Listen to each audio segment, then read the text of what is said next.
ഈ റോഡിന്റെ ദുരിതാനുഭവം അനുഭവിക്കാൻ തുടങ്ങിയിട്ട് ഞങ്ങൾ വളരെയേറെ നാളുകളായിരുന്നു. വെട്ടിപ്പൊളിഞ്ഞ് കിടന്ന റോഡായിരുന്നു. വെമ്പന്നൂർ ജംഗ്ഷനിൽ വെച്ച് 9 തയ്യലോടുകൂടി കട്ടറിൽ വീണ് തല പൊട്ടിയിട്ടുണ്ട്.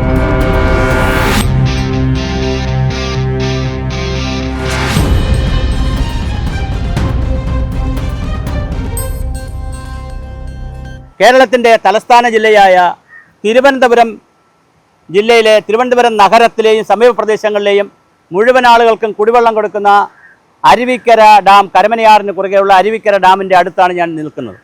ഇവിടെ നിന്ന് എൻ്റെ മുൻപിൽ കിടക്കുന്ന റോഡ് ഏകദേശം 4-4.5 കിലോമീറ്റർ കഴിയുമ്പോൾ കുളക്കോട് എന്ന് പറയുന്ന ജംഗ്ഷനിലാണ് എത്തുന്നത്. ആ കുളക്കോട് റോഡെന്ന് പറയുന്നത് നെടുമങ്ങാട് നിന്നും വെള്ളനാടേക്ക് പോകുന്ന പ്രധാന റോഡാണ്. ആ റോഡിലെ എൻ്റെ ഒരു ദുരവസ്ഥ കാണുക എന്ന് പറയുന്നത് ഒരു ഹിമാലയൻ ദുരവസ്ഥ തന്നെയാണ്. നമ്മുടെ മുഹമ്മദ് റിയാസും നമ്മുടെ രാഷ്ട്രീയ നേതൃത്വവും എല്ലാവരും ഇളക്കി മറിക്കാറുണ്ട് നമ്മുടെ റോഡുകളെക്കുറിച്ച്. ആഗോളതലത്തിലുള്ള റോഡുകളാണ്.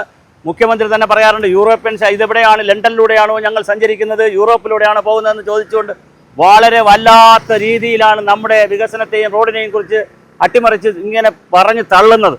നിങ്ങൾ കാണുക ഈ 4 കിലോമീറ്റർ റോഡിൻ്റെ അവസ്ഥ. ഞങ്ങൾ ഈ വീഡിയോയിൽ തന്നെ ഈ പ്രദേശത്ത് താമസിക്കുന്ന പല ചേട്ടന്മാരുടെയും ചേച്ചിമാരുടെയും വീട്ടമ്മമാരുടെ അഭിപ്രായങ്ങൾ എടുത്തിട്ടുണ്ട്. അതിലൊരു വീട്ടമ്മ ഈ റോഡിൻ്റെ കുഴപ്പം കൊണ്ട് തന്നെ മഴക്കാലത്തുണ്ടായ ഒരു അപകടത്തിൽ 9 സ്റ്റിച്ചാണ് ഇട്ടിട്ടുള്ള അമ്മയുടെ വാക്കുകൾ ഇതിനകത്ത് പറയുന്നുണ്ട്. ഞാൻ ഈ നാട്ടുകാരിയാണ്, ഇവിടെ ജനിച്ചു വളർന്ന ആളാണ്. കൊച്ചു നാൾ തൊട്ടേ ഞങ്ങൾ ചെറിയ റോഡാണെങ്കിലും നല്ല രീതിയിൽ നടന്നുകൊണ്ടിരുന്ന റോഡാണ്. അപ്പോഴിപ്പം ഈ ടാങ്കർ വണ്ടികളും മറ്റുള്ള കാര്യങ്ങളും പോയി ഇതിൽ പൊട്ടിയും പൊളിഞ്ഞും ഒക്കെ കിടന്നു. അവർ ചെറിയ പാച്ച് പണികളൊക്കെ ചെയ്ത് അപ്പോഴത്തേക്ക് അങ്ങ് നിർത്തി വയ്ക്കുമായിരുന്നു. ഇപ്പം മൊത്തത്തിൽ അവർ ഇളക്കിയിട്ടിട്ട് ഇതിൽ കെമിക്കലും അതും കാര്യങ്ങളും ഒക്കെ ഇട്ട് ആളുകളെ വളരെ രീതിയിൽ ബുദ്ധിമുട്ടിച്ച് നിത്യവും യാത്രക്കാരിയാണ്. രാവിലെ 8 മണിക്ക് ഞാൻ ഇവിടെ നിന്ന് പോകുന്നതാണ്, വൈകുന്നേരം 8 കുടുങ്ങി ഡാം കഴിഞ്ഞ് കഴിഞ്ഞാൽ കുടുങ്ങി എവിടെ വീഴും എന്നറിഞ്ഞൂടാത്ത ഒരവസ്ഥയിലാണ് ഇവിടെ വരണത്. എൻ്റെ തല വരെ പൊട്ടിയിട്ടുണ്ട്. വെമ്പന്നൂർ ജംഗ്ഷനിൽ വെച്ച് 9 തയ്യലോടുകൂടി കട്ടറിൽ വീണ് തല പൊട്ടിയിട്ടുണ്ട്. അതുപോലെ മറ്റൊരാളിന് BP കൂടി അസുഖമായി, അവിടെ ഒരു കാറ് മറിഞ്ഞു, വേറൊരാൾ അലർജി വന്നു, ഇതിൻ്റെ പൊടിപടലങ്ങൾ അടിച്ചുകൊണ്ട് അലർജി വന്ന് മരിക്കുന്നു. അങ്ങനെ വലിയ ദുരന്തങ്ങളാണ് ഈ റോഡ് സമ്മാനിച്ചുകൊണ്ടിരിക്കുന്നത്. ഇപ്പോൾ ഏകദേശം ഒരു 9 മാസക്കാലമായി ഈ റോഡ് ഇങ്ങനെയാണ്. പഞ്ചായത്തിൻ്റെ റോഡാണോ, ഇത് MLA റോഡാണോ, അല്ലെങ്കിൽ MLAക്ക് ഇപ്പോൾ റോഡുണ്ടോ, അതേ ഗവൺമെൻറ്റിൻ്റെ റോഡാണോ, PWD റോഡാണോ, ആരുടേതായാലും ജനങ്ങൾക്കതൊന്നൊരു വിഷയമല്ല.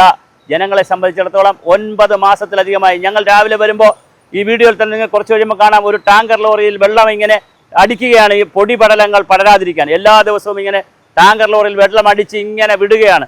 വളരെ അനൗപചാരികമായി ഞങ്ങൾ അറിയുന്നത് കോൺട്രാക്ടർ വർക്ക് ഇട്ടിട്ട് പോയെന്നാണ്. എന്താണ് ഇവിടെ സംഭവിക്കുന്നത്? ഈ റോഡിന്റെ ദുരിതാനുഭവം അനുഭവിക്കാൻ തുടങ്ങിയിട്ട് ഞങ്ങൾ വളരെയേറെ നാളുകളായി. നേരത്തെ വെട്ടിപ്പൊളിഞ്ഞ് കിടന്ന റോഡായിരുന്നു.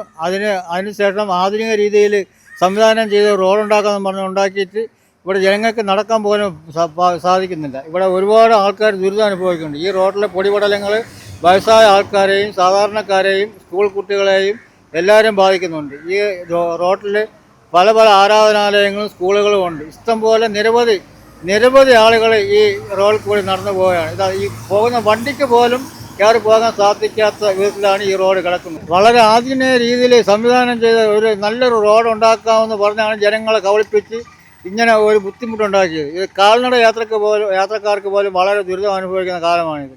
അതുകൊണ്ട് ഇതിനൊരു പരിഹാരം ജനപ്രതിനിധികളും മറ്റു ആൾക്കാർ ഇതിനൊരു പരിഹാരം കാണണമെന്ന് ഞാൻ ആഗ്രഹിക്കുകയാണ്. 15 വർഷത്തിന് മുമ്പേ വെള്ളനാട് പഞ്ചായത്തും അരുവിക്കര പഞ്ചായത്തും കൂടെ ചേർന്ന് എൻ്റെ 2 സെൻറ്റ് കടയും വീടും കൂടെ ഇടിച്ച് മറിച്ച് JCB ഇടിച്ച് മറിച്ചിട്ട് എന്നെ ആവശ്യമുള്ള ഇടിയും തന്നിട്ട് അടുത്ത വീട്ടിലൊരു മാമ ഉണ്ടായിരുന്നു. മാമൻ്റെ വീട്ടിലാണ് എന്നെ അടച്ചിട്ടത്. അന്ന് മുതൽ ഞാൻ BP രോഗിയായി നടക്കുകയാണ്. അത് റോഡിന് വേണ്ടിയാണെന്ന് പറഞ്ഞ് വിട്ടുകൊടുത്തു. ഇപ്പോൾ 10-15 വർഷമായിട്ട് വളരെ കിടന്ന് കഷ്ടപ്പെടുകയാണ് സാറേ. ഇതിന് മുമ്പായിട്ട് ഏതെങ്കിലും അങ്ങോട്ടോ ഇങ്ങോട്ടൊക്കെ തിരിഞ്ഞും മറിഞ്ഞും പോകാം. ഇപ്പം വണ്ടി റോഡ് കിളച്ചിട്ടതിന് ശേഷം അതും പറ്റാത്ത ഒരു അവസ്ഥയാണ്. ഞാനൊരു BP രോഗിയായി.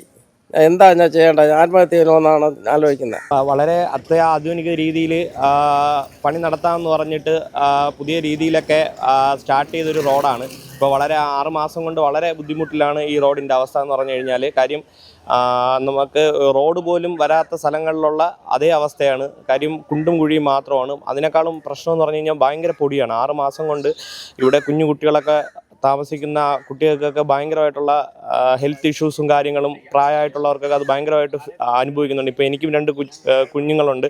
അവർക്ക് എന്ന് ഈ പൊടിയുടെ കാര്യങ്ങളും അലർജിയും കാര്യങ്ങളാണ്. ഇപ്പോൾ എന്ന് ഹോസ്പിറ്റലും കാര്യങ്ങളായിട്ടാണ് ഇത് നമ്മൾ പോയിക്കൊണ്ടിരിക്കുന്നത്. അപ്പോൾ ഇതിൻ്റെ ഈ ശോചനീയ അവസ്ഥ ഇതിപ്പം ഗവൺമെൻറ്റിൻ്റെ ഭാഗത്തു നിന്നാണോ അതോ ഇത് കൺസ്ട്രക്ഷൻ കോൺട്രാക്ട് എടുത്ത് ചെയ്യുന്നവരുടെ ആണെന്ന് നമുക്ക് കൃത്യമായിട്ട് അറിയില്ല. ഇത് ആരുടെ ആയാലും ഇത് 6 മാസത്തോളം ജനങ്ങൾ ഭയങ്കരമായിട്ട് ബുദ്ധിമുട്ട് അനുഭവിച്ചുകൊണ്ടിരിക്കുകയാണ്. അത് മാത്രമല്ല ഈ മഴ സമയത്തൊക്കെ ഈ വലിയ വലിയ കുഴികളാണ് ഇവിടെ കാണപ്പെടുന്നത്. കാര്യം ഒത്തിരി ആൾക്കാർ അറിഞ്ഞൂടാതെ വണ്ടി ഓടിച്ച് സ്ഥിരം നമ്മൾ ഇപ്പോൾ ഇതിൽ പ്രാക്ടീസായി, പക്ഷേ പലരും അറിഞ്ഞൂടാതെ വന്നിട്ട് പല സ്ഥലങ്ങളിലും വീണും എണീറ്റൊക്കെയാണ് പോകുന്നത്. പലതരത്തിലുള്ള അപകടങ്ങളും സംഭവിക്കുന്നുണ്ട്. ഇത് എത്രയും പെട്ടെന്ന് ഇതിനൊരു തീരുമാനം എത്തണം. ഇത് ഇത്രയും ഫെസിലിറ്റീസ് ഉള്ള ഈ നാട്ടിൽ ഇങ്ങനെ ഒരു അവസ്ഥ കണ്ടിട്ട് ആ ജനങ്ങൾ ഇത്രയും ബുദ്ധിമുട്ടുന്ന കണ്ടിട്ട് ആരും ഇത് മനസ്സിലാക്കുന്നില്ല എന്ന് പറയുമ്പോൾ തന്നെ അതൊരു അത്ഭുതമാണ് തോന്നുന്നത്. കാരണം അത്രയും അധികം രീതിയിൽ ആൾക്കാർ ബുദ്ധിമുട്ടുന്നുണ്ട്, കുട്ടികൾക്കും പ്രായവർക്കും അത്രയും അധികം ബുദ്ധിമുട്ടുന്നുണ്ട്. ഇത് എത്രയും പെട്ടെന്ന് ഇതിനൊരു നടപടി എടുക്കണമെന്ന് ഇത് സാധാരണ ഒരു ജനത്തിൻ്റെ ഒരു രോക്ഷമാണ് അല്ലെങ്കിൽ ഒരു അഭ്യർത്ഥനയാണ്. ഇത് എത്രയും പെട്ടെന്ന് ഇതൊന്ന് ക്ലിയർ ചെയ്ത് തരണമെന്ന് നമ്മൾ ഇതിന് അധികാരപ്പെട്ടവരോട് നമ്മൾ പറയുകയാണ്. അപ്പോൾ ഈ റോഡിൻ്റെ സ്ഥിതി നിങ്ങൾ കണ്ടല്ലോ.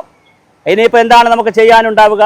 വളരെ അടിയന്തരമായി മഴക്കാലമാണ് വരുന്നത്. മഴ ഇപ്പോൾ വന്ന് 10 ദിവസത്തെ മഴ കഴിഞ്ഞ് വീണ്ടും മഴ വരാൻ പോവുകയാണ്. വളരെ അടിയന്തരമായി ഈ റോഡ് പുനർനിർമ്മിച്ച് ടാർ ചെയ്ത് സുഗമമാക്കണമെന്നാണ് ജനങ്ങളുടെയും നാട്ടുകാരുടെയും ആവശ്യം. അതുതന്നെയാണ് നമുക്ക് നിങ്ങളോടും പറയുവാനുള്ളത്. ഭരണാധികാരികളോട് കൃത്യമായി ഈ റോഡ് സമയബന്ധിതമായി ടാർ ചെയ്യുവാൻ സ്ഥലം പഞ്ചായത്ത് പ്രസിഡന്റും MLAയും ബന്ധപ്പെട്ട മന്ത്രിയെയും മുഖ്യമന്ത്രിയെയും കണ്ട് അടിയന്തരമായി ഫണ്ട് അനുവദിച്ച് കോൺട്രാക്ടറെ കൊണ്ട് ഈ റോഡിൻ്റെ പണി സമയബന്ധിതമായി പൂർത്തീകരിക്കാൻ നടപടികൾ സ്വീകരിക്കേണ്ടതാണ്.